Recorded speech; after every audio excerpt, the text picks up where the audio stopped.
কৃষ্ণ কৃষ্ণ শুধু শ্রী কৃষ্ণ। ভোজদেব গোস্বামী এবং তার সহধর্মিণী বামা দেবী।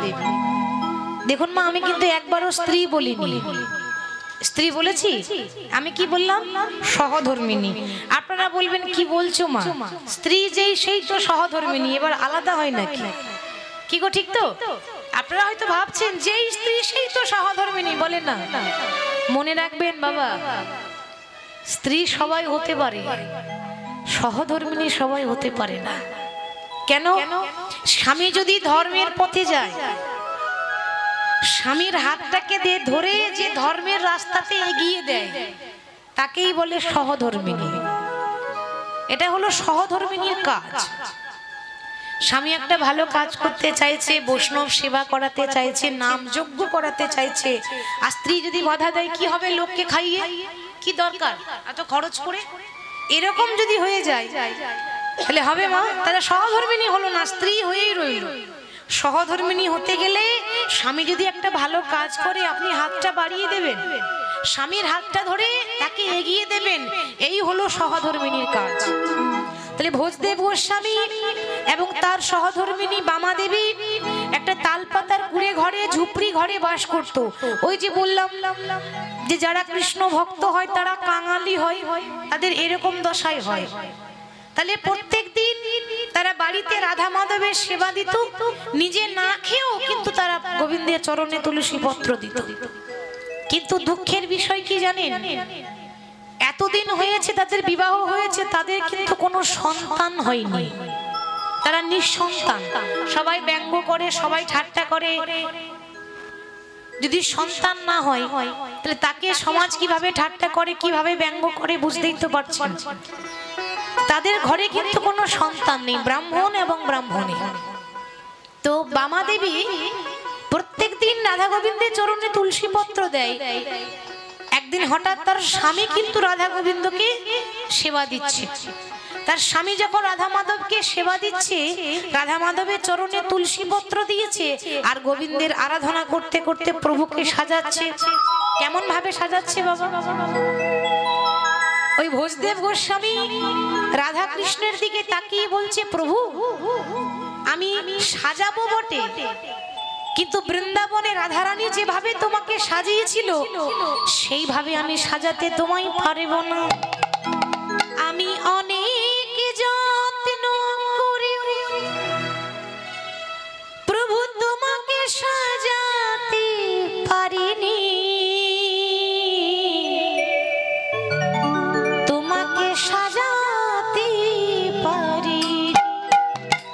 আমি অনেক যত্ন করে তোমাকে সাজাতে পারিনি, তোমাকে সাজাতে পারিনি। আমি অনেক যত্ন করে তোমাকে সাজাতে পারিনি, তোমাকে সাজাতে পারি। আমি অনেক যত্ন করে তোমাকে সাজাতে পারিনি, তোমাকে সাজাতে পারি। প্রভু জীবনে মরণে শুধু চেয়েছি, আমি জীবনে মরণে শুধু চেয়েছি, আমি জীবনে মরণে শুধু চেয়েছি, আমি জীবনে মরণে শুধু চেয়েছি, তবু তোমার দেখা পাইনি, তবু তোমার দেখা পাইনি। আমি অনেক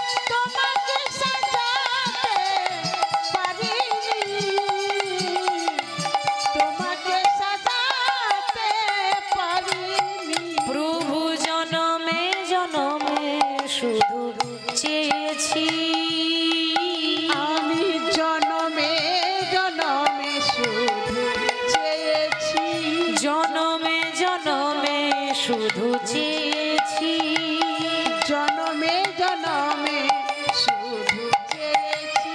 আমি তবু তোমার দেখা পাইনি, তবু তোমার দেখা পাইনি।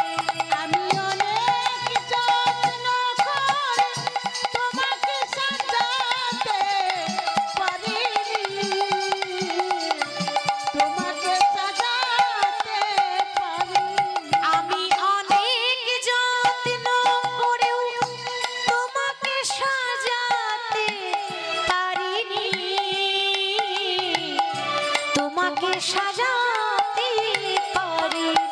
আমি অনেক যত্ন করে তোমাকে সাজাতে পারিনি, তোমাকে সাজাতে পারিনি।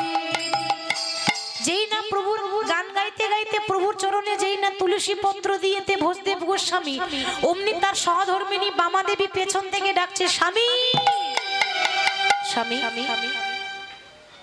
কোনোদিন তোমাকে কিছু বলিনি, কোনো অভিযোগ করিনি। যতদিন ধরে তুমি আমাকে বিবাহ করে নিয়ে এসেছো, তুমি যেটুকু এনে দিয়েছো সেটুকুতেই আমি সন্তুষ্ট। কোনোদিন বলিনি যে আমাকে ভালো একটা শাড়ি এনে দাও, ভালো একটা সোনার গহনা এনে দাও, কোনোদিন চাইনি। কিন্তু আজ একটা অভিযোগ করতে চাই, কি জানো? এতদিন তোমাদের রাধা মাধবের সেবা করলাম, বলতে পারো তোমার রাধা মাধব আমাকে বিনিময়ে দিয়েছে কি? কি দিয়েছে তোমার রাধা মাধব আমাকে? ভোজদেব গোস্বামী মৃদু হেসে বললেন, বামা কি বলছো তুমি? আরে ভগবান কি দেয়নি তাই বলো? আমরা সব সময় অভিযোগ করি না, ভগবান কি দিয়েছে, ভগবান কি দিয়েছে, ভগবান কি দেয়নি। ভাবুন, হরি কথা বলার জন্য এত সুন্দর একটা বদন দিয়েছে, কাজে লাগাতে পারি না। প্রভুর কথা শোনার জন্য দুটো কান দিয়েছে মা, প্রভুর রূপ দেখার জন্য দুটো নয়ন দিয়েছে, সেবা দেওয়ার মতো দুটো হাত দিয়েছে, মন্দিরে হেঁটে যাওয়ার মতো দুটো চরণ দিয়েছে। আমরা যখন মায়ের গর্ভে ছিলাম, আমি আপনি আমরা সবাই যখন মায়ের গর্ভে থাকি, যখন 7 মাস হয়, মায়ের গর্ভে যখন শিশুর 7ম মাস হয়, 7 মাস, সেই 7 মাসে, এটা আমার বানানোর কথা নয়, ভাগবত প্রমাণ করছে যে 7ম মাসে আত্মার সঙ্গে পরমাত্মার সাক্ষাৎকার হয়।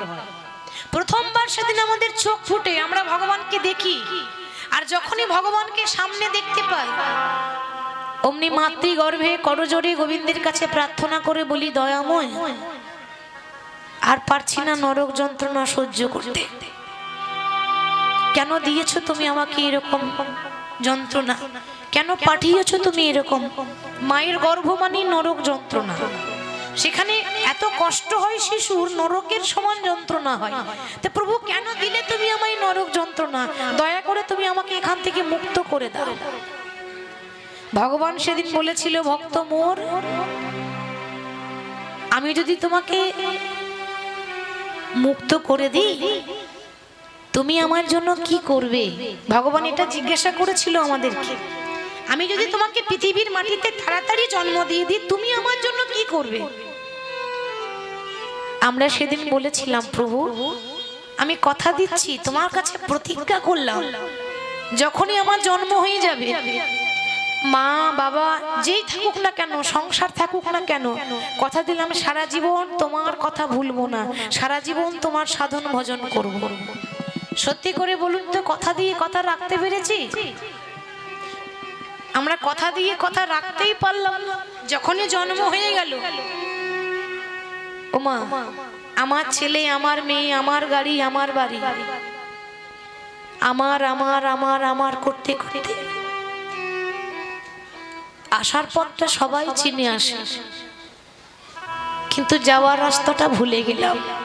ওই আমার আমার করছি তো সারা জীবন, আমার আমার, সব সময় আমার আমার, সর্বক্ষণ যে আমার আমার করেছেন। একবার ভেবে দেখেছি মা, যে কোন জিনিসটা আমার? আমার বলতে কিছু আছে?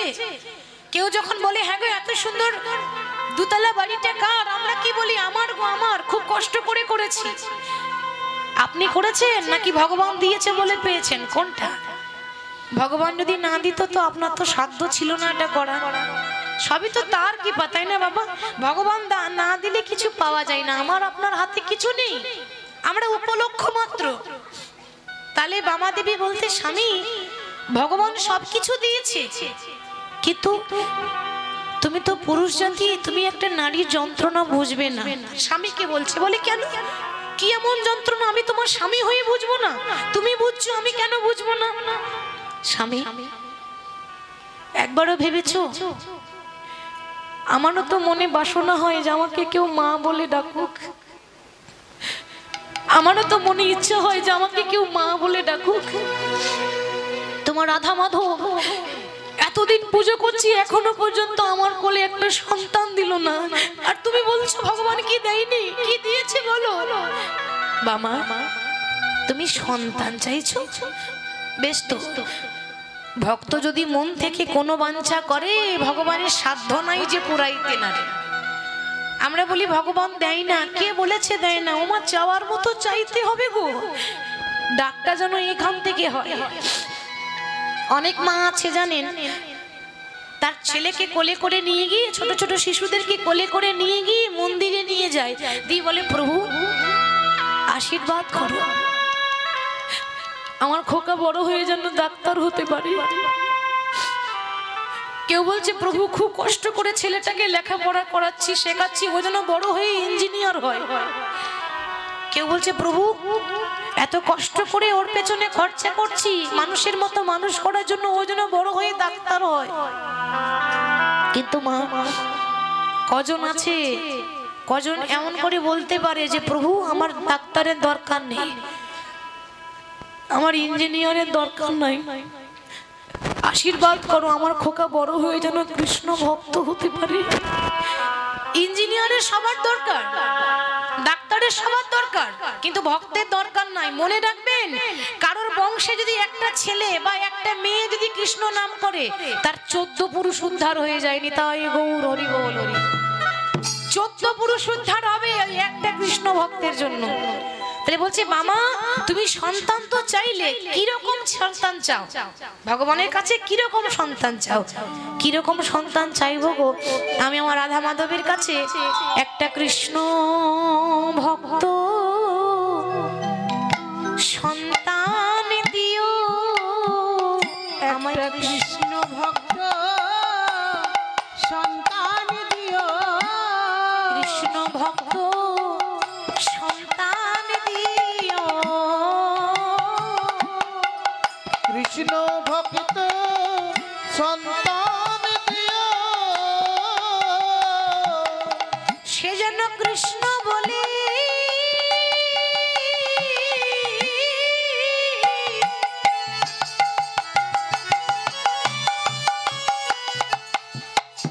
সে যেন কৃষ্ণ বলে কাঁদিতে পারে। আমায় কৃষ্ণ ভক্ত সন্তান দিও, সে যেন কৃষ্ণ বলে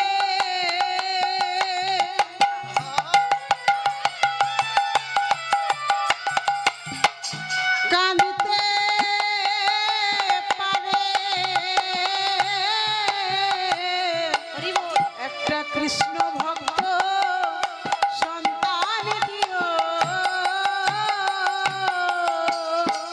দেখুন আগে বলেছি মাটি ভালো হতে হয়, মা কি বলছে? প্রভু আমাকে একটা সন্তান দিও। ওই জন্য কৃষ্ণ বলে কাঁদতে পারে। ছেলে মেয়ে নাতি নাতনির জন্য সবাই কাঁদে, কিন্তু কজন আছে যে ভগবানের জন্য কাঁদতে পারে? ছেলে মেয়ে নাতি নাতনির জন্য চোখ থেকে সবারই জল পড়ে, কিন্তু কজন আছে যেমন গোবিন্দের জন্য তার চোখে জল পড়ে? ও মা, আজকে মা হয়ে বলছে প্রভু আমার বড় বাসনা হয় আমাকে কেউ মা বলে ডাকুক, আমার কোনো সন্তান নাই, আমাকে একটা কৃষ্ণ ভক্ত সন্তান দাও। ও জন্য বড় হয়ে কৃষ্ণ ভক্ত হয়ে আমি অন্য কিছু চাই না। এই তো প্রকৃতি মা, একেই বলে মা, অন্য কিছু না, কৃষ্ণ ভক্ত সন্তান চাইছে। তখন স্বামী মানে সান্ত্বনা দিয়ে বলছে, বামা তুমি চিন্তা করো না, সময়ের আগে কিছু পাওয়া যায় না, সময় হলে ঠিক আমার গোবিন্দ তোমাকে দিয়ে দেবে, ধৈর্য ধরো। ভগবানের নাম করতে গেলে আগে ধৈর্যের প্রয়োজন। তো এতদিন হলো বিয়ে হয়েছে, এতদিন সন্তান হয়নি, অনেক দিন পর, বহু বছর পর ভগবান তাকে কৃপা করলেন। আর যেই না কৃপা করেছে অমনি বামা দেবী হয়েছে গর্ভবতী। এবার দেখুন মা, ভগবান না দিলে পাওয়া যাবে? ভগবান যদি কৃপা না করে কিছু পাওয়া যাবে? আমার আপনার হাতে কিছু নেই, যতক্ষণ ভগবান কৃপা না করবে কিছু পাওয়া যায় না। যেই না গর্ভবতী হয়েছে অমনি গর্ভের সন্তানকে নিয়ে প্রত্যেকদিন মন্দির ঝাড়ু দেয়, মন্দির পরিষ্কার করে, ফুল তুলে আনে, প্রভুর সেবা দেয়। কেমন ভাবে?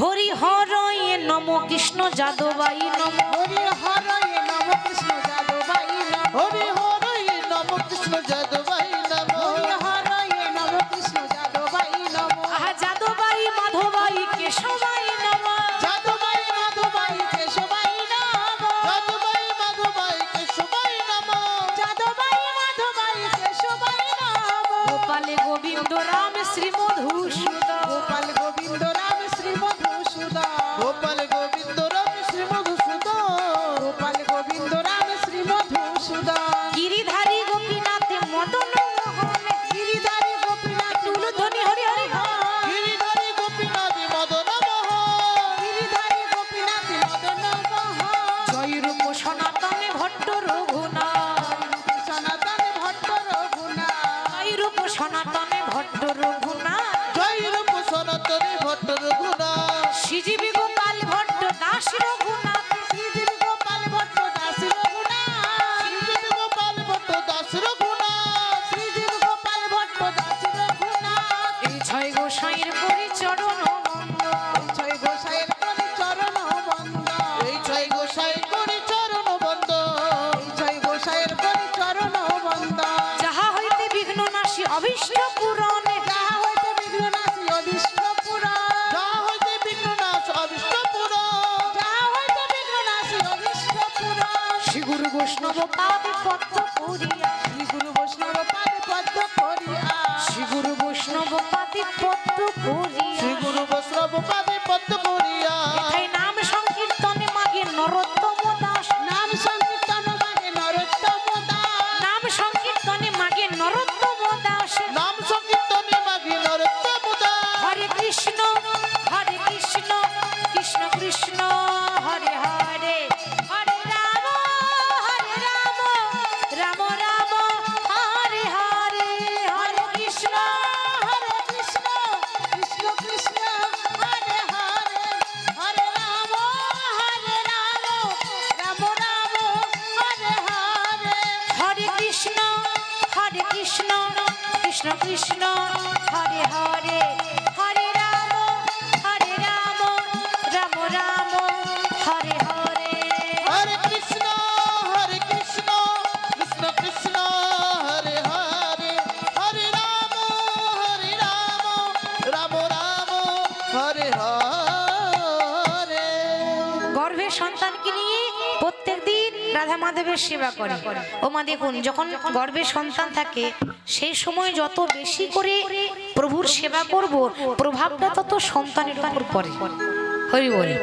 এখন প্রভাব পড়েছে, 10 মাস 10 দিন গর্ভ পূর্ণ হলো, দেখতে দেখতে সেই দিন চলে এলো। শুভ দিনে শুভক্ষণে জন্মিল তনয়, শুভ দিনে শুভক্ষণে জন্মিল তনয়, শুভ দিনে শুভক্ষণে জন্মিল তনয়, শুভ দিনে শুভক্ষণে জন্মিল তনয়, সন্তানের মদন হেরি আনন্দিতময়, সন্তানের বদনে হরি আনন্দিতময়, সন্তানের বদনে রে আনন্দিতময়, সন্তানের বদনে হরি আনন্দিতময়, কি গো আনন্দ হবে না? বিবাহের এতদিন পর সন্তান হয়েছে, তারপর ছেলে হয়েছে, আনন্দ হবে না? আনন্দ তো হওয়ারই কথা। তাদের আনন্দ ধরে না, নিতাই গৌর হরে। আনন্দ ধরে না, আনন্দ ধরে না, তাদের আনন্দ ধরে না, আনন্দ ধরে না, সন্তানের মদন হেরি আনন্দ ধরে না, সন্তানের বদনে হরি আনন্দ ধরে না, সন্তানের বদনে রে আনন্দ ধরে না, সন্তানের বদনে হরি আনন্দ ধরে না, শুধু আনন্দ নয় গো, তোমরা উলু উলু দাও গো, উলু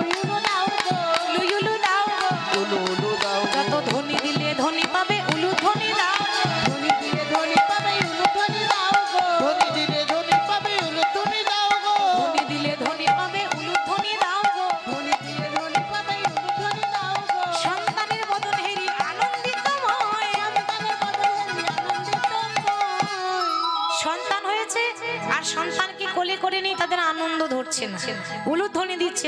মনে রাখবেন, যত উলু দেবেন, যত ধ্বনি দেবেন, তত রায়ধ্বনির কৃপা পাবেন। রায়ধ্বনি মানে কে? রাধারানী। তাহলে যত ধ্বনি হবে এখানে, তত কৃপা হবে রাধারানীর। হরি বল। এবার সন্তান জন্ম নিয়েছে, সন্তানকে কোলে করে নিয়েছে। আচ্ছা মায়েদের বলছি, সন্তান জন্ম নেওয়ার পর সন্তানের মুখে কি দেয় গো? মধু, তাই না? তো বামা দেবী তার স্বামীকে বলছে, স্বামী দেখো আমাদের তো অভাবের সংসার, একবেলা অন্ন জোটে, একবেলা অন্ন জোটে না, তো সেক্ষেত্রে মধু কেনার তো পয়সা ঘরে নেই, তো সামনে যে দোকানটা দেখছো, ওই দোকান থেকে একটু মধু ধার করে নিয়ে এসো। কেন গো? একটু সেই মধু আমি আমার খোকার মুখে দিই। আর যেই না বলেছে দোকান থেকে মধু ধার করে নিয়ে এসো, অমনি ভোজদেব গোস্বামী বললেন, ওগো বামা, আমি তো আমার সন্তানকে দোকান থেকে ধার করা মধু দেব না। সে কি ধার করা মধু দেবে না? তুমি কোথা থেকে আনবে? ঘরে তো পয়সাই নেই। আরে বাবা, মধু আনবো, তবে দোকান থেকে ধার করা মধু নয়। এতদিন যে মধু আমি আমার হৃদয়ে জমা করে রেখেছিলাম, সেই মধু আমি আমার সন্তানের কর্ণে ঢেলে দেব। এতদিন যে মধু আমার বুকে জমা ছিল, ওই দোকানের মধু নয়, আর একটা মধু আছে মা, যেটা দোকানের মধুর থেকেও বেশি মিষ্টি। কোন মধু বলুন তো? মধু মাখা হরিনাম, সেই মধু দেব। ভাবুন, এ জগতে সন্তান হলে আমরা আনন্দ করি, দুদিকে দুটো ডিজে বক্স লাগাই, গান লাগাই, আনন্দ করি। তা আনন্দ করবেন, করুন, আমি নিষেধ করিনি, কিন্তু যিনি মা তাকে খেয়াল রাখতে হবে যে আনন্দ সবাই করছে, করুক, আমাকে আসল মধুটা আগে দিতে হবে, আসল মধু আগে দিতে হবে। মায়ের কর্তব্য সন্তানের কানে প্রত্যেকদিন একবার করে নাম শুনিয়ে দেবো, তবেই তো বাবা 10 বার যদি কানে একটা জিনিস ঢোকে, তবেই তো সে সেই জিনিসটাকে ভেতরের মধ্যে অন্তরঙ্গ করতে পারবে, তবেই তো সে কৃষ্ণ ভক্ত হতে পারবে। একজনের কানে যদি 10 দিন একটা কথাই শোনায়, একদিন তো সে শুনবেই। সেরকম সন্তানের কানে অন্তত একদিন একবার করেও হরিনাম শুনিয়ে দিতে হবে। তাহলে ভোজদেব গোস্বামী কি করলেন? তার সন্তানকে কোলে করে নিয়ে ওই দোকানের মধু নয়, আসল মধু, এ জগতের শ্রেষ্ঠ মধু সন্তানের কর্ণে ঢেলে দিয়েছে। আমরা মুখে দিই, সে নিজের ছেলের কানে মধু দিয়েছে। এত বলি শোনা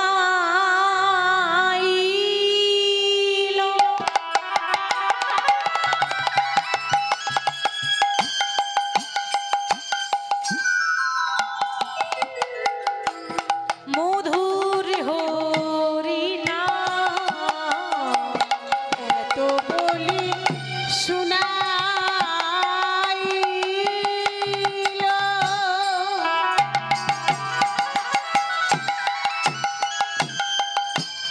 শিশুর কর্ণমূলে কৃষ্ণ নাম দিয়ে দিল। হরে কৃষ্ণ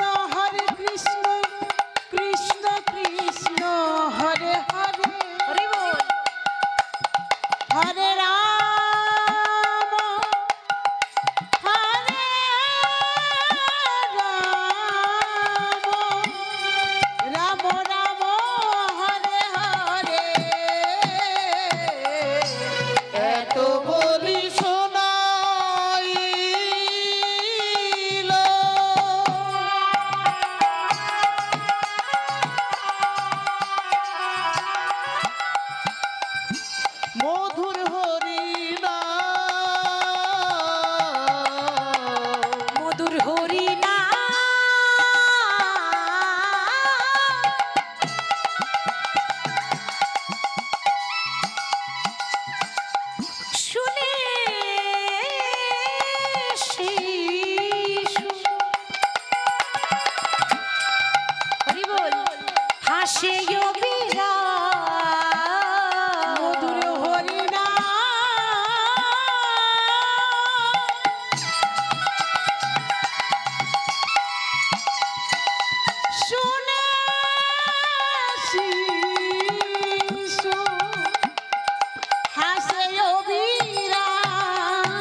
না কাঁদে মা?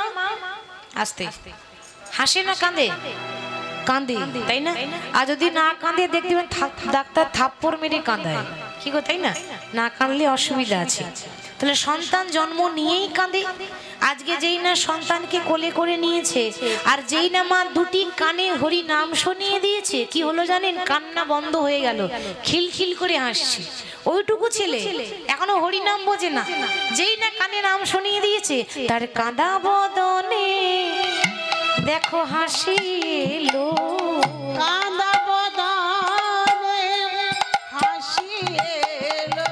মধুর হরি নাম শুনে শিশুর কাঁদা বদনে হাসি এলো।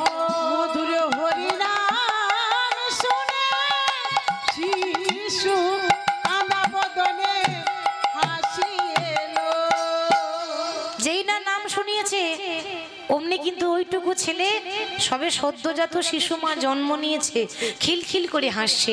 বামা দেবী তখন বলছে, স্বামী দেখো না গো, আমার কি মনে হয় জানো, আমার ছেলে বড় হয়ে কৃষ্ণ ভক্তই হবে।